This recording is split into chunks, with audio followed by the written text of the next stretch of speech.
We do believe that Nancy was taken from a home against her will, and that's where we're at. The FBI just took action on a detail they have refused to explain for 2 weeks.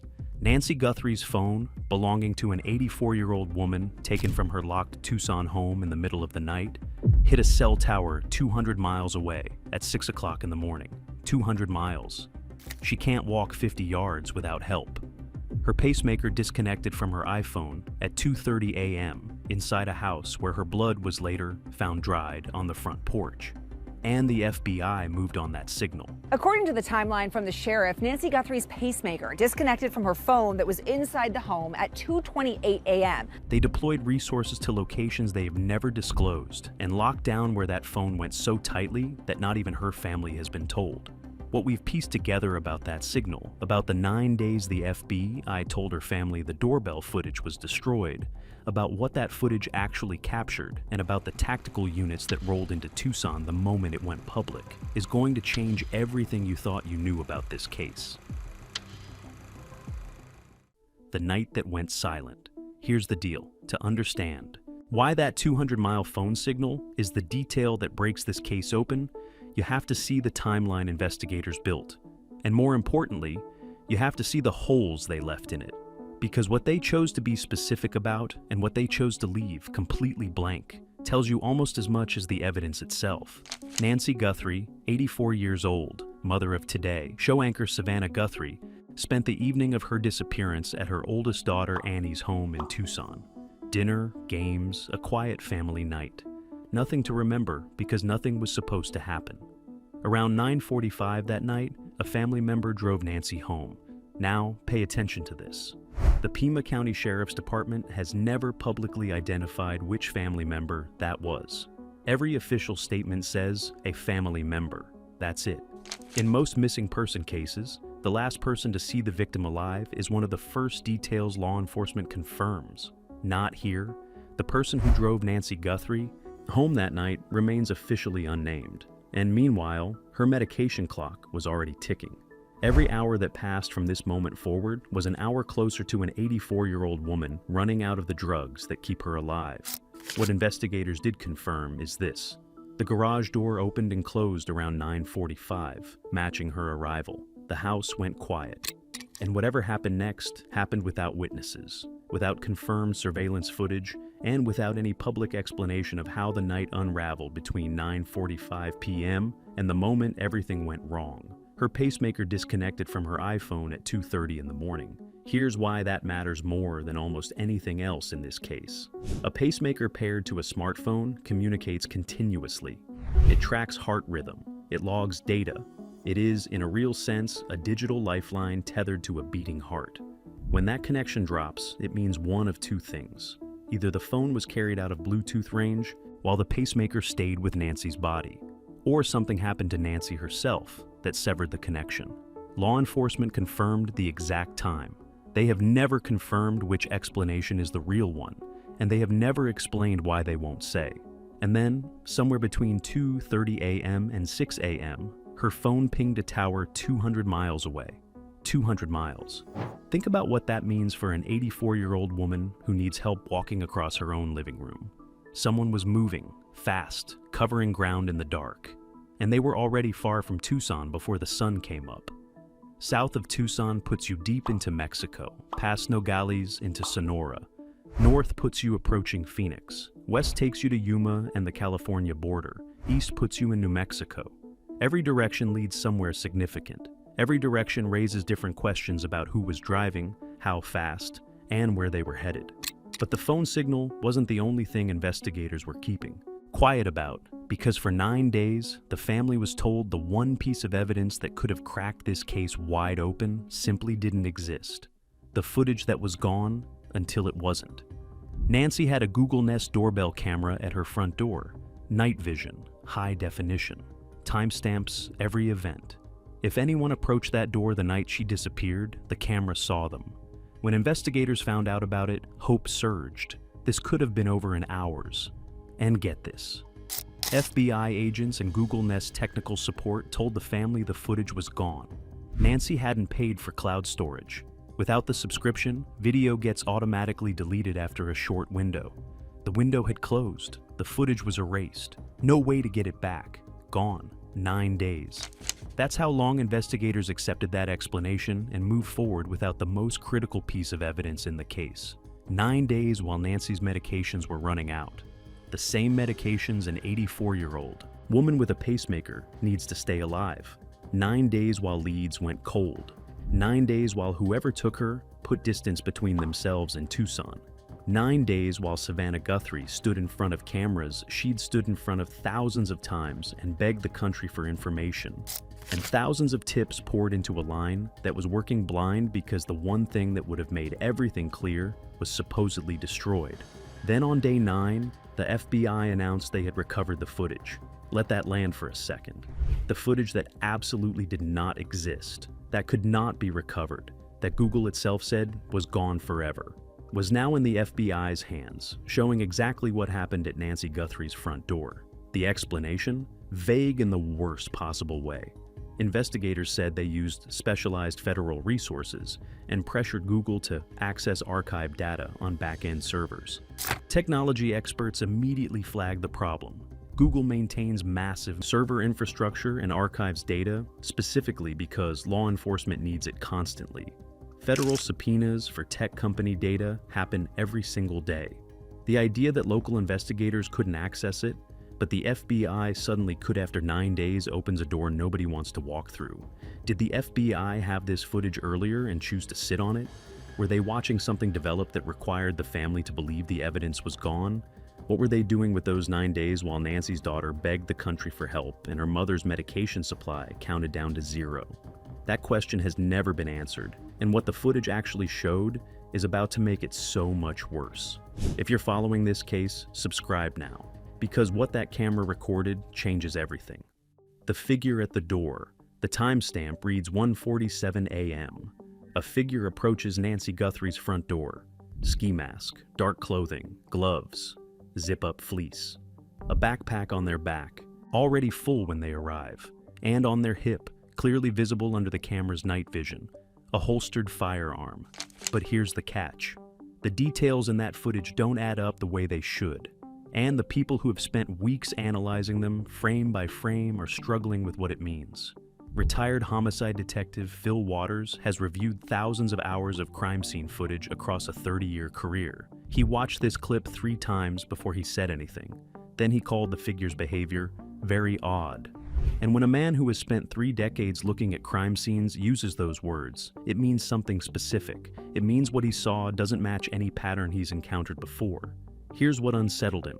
When the figure notices the camera, they don't produce a tool to disable it. That's what a prepared professional carries. Instead, they grab a plant near the entrance and try to block the lens. Improvised, clumsy, but the camera had already captured their face. The mask was already on film. Weapons experts who reviewed the footage flagged something else. The holster is a universal foam model, the kind you buy at a sporting goods store, not the tactical or custom-fitted rig someone experienced with firearms would use.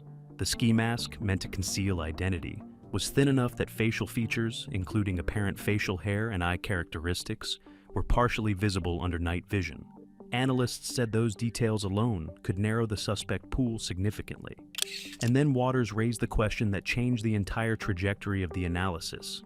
Was the person on that camera even the person who took Nancy? Because think about what this means. If they came through the front door, how did they know the garage code? The garage opened and closed when Nancy arrived home. Knowing that code means prior knowledge of the property. It means surveillance, or inside access, or a connection to someone who had that information. That is not a stranger who picked a random target. That is someone who knew things about that house they should not have known. And while investigators were analyzing every frame, the case was about to fracture in a direction nobody anticipated. Ransom notes, Bitcoin, and the searches that told their own story. Most kidnappings produce a ransom demand sent directly to the family. This one went to television stations. TMZ received a note. KGUN in Tucson received one. $6 million in Bitcoin. Deadline, February 9th, 5 p.m. Mountain Time. Stay with me here, because the choice to send ransom demands to media outlets instead of the family is a psychological fingerprint. It suggests someone who wanted the demand broadcast publicly. Discussed, seen. That is a fundamentally different profile from a kidnapper who wants money and wants to disappear. This person wanted attention, even while hiding behind cryptocurrency and a mask. Then the complications exploded. A man in Southern California was arrested for sending a fraudulent ransom demand, someone completely separate from whoever took Nancy, inserting himself into the crisis to extract money from a devastated family. Law enforcement had to burn resources debunking his note while the real clock was running. Both Bitcoin deadlines passed with no payment. Then, the evening after the doorbell footage went public, KGUN reported $300 had appeared in the Bitcoin wallet, not $6 million. $300. An amount so absurd it couldn't be a payment attempt. Analysts suggested someone was testing whether the wallet was being monitored. Who deposited it and why remains unanswered. And get this, the physical searches were telling a story. The official statements were very careful not to tell. Law enforcement returned to Nancy's home multiple times. They probed the septic tank with poles and flashlights. They removed floodlights from the exterior. Floodlights specifically mentioned in one of the ransom notes, which means whoever wrote that note had been close enough to know what was mounted on those walls. A vehicle was towed from the garage. At Annie Guthrie's home 4 miles away, a consensual search lasted hours. Neighbors reported camera flashes inside. Someone else reported a white van with no markings parked in the neighborhood days before Nancy vanished, never addressed. But here's the detail that should keep someone up at night. In the Nest doorbell footage, an Adult Protective Services investigator's business card is visible on Nancy's front door. APS handles cases involving the abuse, neglect, or exploitation of elderly or vulnerable adults. That card means someone had an official, professional reason to be at her door about her welfare before she disappeared. What that investigation was about has never been disclosed. And remember, while all of this was being picked apart, Nancy's pacemaker was still broadcasting to a phone that was 200 miles away. Every hour, every day, an 84-year-old woman who Annie said chooses joy day after day, despite having passed through great trials of pain and grief, was somewhere without her medication, without her family, without anyone who could help her. The clock was not theoretical. It was biological. Then the FBI's response went tactical in a way that told everyone paying attention this was no longer a missing person case. The moment it stopped being a missing person case. Within hours of the doorbell footage going public, armored Bearcat vehicles from the Pima County SWAT team were spotted leaving headquarters heading to undisclosed locations. Now, think about what that means. SWAT does not roll for follow-up interviews. SWAT rolls when they have a target and they expect a fight. A bomb squad was dispatched. That means someone had intelligence suggesting explosive devices might be present at wherever they were headed. And then the confirmation that rewrote the scale of this investigation entirely. The FBI's hostage rescue team arrived in Tucson, the HRT. They deploy for kidnappings, active terrorism, armed standoffs, the situations where standard law enforcement is not enough. The convergence of SWAT, bomb squad, and HRT created a footprint that went far beyond anything the public had been told about this case. Then, a man was detained during a traffic stop south of Tucson. Carlos Palazuelos, a resident of Rio Rico, Arizona, roughly an hour from Nancy's home, close to the Mexican border. After his release, he told reporters he had no idea who Nancy Guthrie was. Said he was a delivery driver. Palazuelos says he is a delivery driver here in Tucson, adding he did not know about Savannah or Nancy Guthrie prior to being questioned yesterday. Said law enforcement broke down his door, took his electronics, and showed his mother-in-law the doorbell footage, asking if the masked figure was her son-in-law. She said no. Hours later, he was released without charges. But here's the deal. Retired Detective Phil Waters leaned into this detail hard. Investigators don't execute search warrants on a hunch. A judge signed off on that warrant based on probable cause. Something connected Palazuelos to this case strongly enough to get a federal judge to put pen to paper. What that connection was has never been disclosed, and the geography is impossible to ignore. South of Tucson means toward the border, toward Mexico. toward exactly one of the directions that 200-mile phone signal could have traveled. Whether that convergence is significant or coincidental is something only investigators currently know. But the fact that they are saying nothing about either detail, the phone signal, or the Palazuelos connection, suggests those two threads might be closer together than anyone outside the investigation realizes. And every one of those tactical decisions, the SWAT deployment, the bomb squad, the HRT, the warrant on Palazuelos, happened while the FBI stayed completely silent about the one detail that might explain all of it. The phone. 200 miles. 6 in the morning. What the signal really tells us. So let's go back to where this started. An 84-year-old woman's phone, 200 miles from her home, at 6 a.m. Her pacemaker disconnected 3.5 hours earlier, blood on her front porch, signs of forced entry, and total official silence about how that signal got there. If that signal reflects the phone's actual location, the person carrying it was covering ground fast in the hours before dawn. That requires a vehicle, fuel, a route, and a destination already planned. It requires someone who knew they needed to be far from Tucson before sunrise. That is not impulsive. That is a plan. If the phone was separated from Nancy intentionally, carried away as a decoy to create a false trail, that is a far more sophisticated operation than the foam holster, and the improvised plant over the camera would suggest. It means either multiple people were involved, or the person who took her was significantly more capable than the doorbell footage implies, and that opens a door nobody wants to walk through. And if law enforcement already knows exactly where that phone went, exactly who carried it, and exactly what happened at 6 a.m., and they are choosing not to say, then the silence is the loudest thing in this case.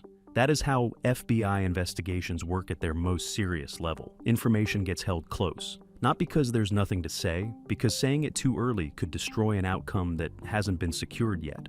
Retired Police Sergeant Troy Hillman sat with that possibility for a long time before he gave his estimate. He said the public probably knows about 25% of what law enforcement actually has. 25%. If everything that has been made public, the footage, the searches, the signal, the deployments, the detentions, is only a quarter of the picture, then what lives in the other 75% is a story that hasn't been told yet. What we know, what we don't, and why none of us can look away. Savannah Guthrie has been living inside that untold story for weeks. She withdrew from Olympic coverage to be with her family. She stood in front of cameras she has stood in front of thousands of times, and did something those cameras had never required of her before. She asked for her mother, not as a journalist, as a daughter. Nancy Guthrie is still missing. The FBI is offering $50,000 for information leading to her location. The FBI announced a $50,000 reward for information leading to Nancy Guthrie's recovery and an arrest in the case. And billboards with her face have been placed in Houston, El Paso, San Diego, Los Angeles, San Antonio, Dallas, and Albuquerque, covering the entire American Southwest and deep into Texas.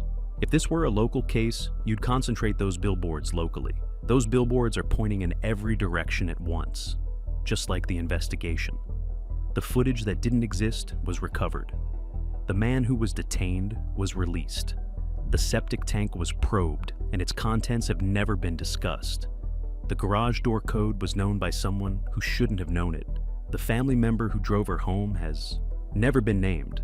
The Adult Protective Services card has never been explained. The $300 in the Bitcoin wallet has never been accounted for.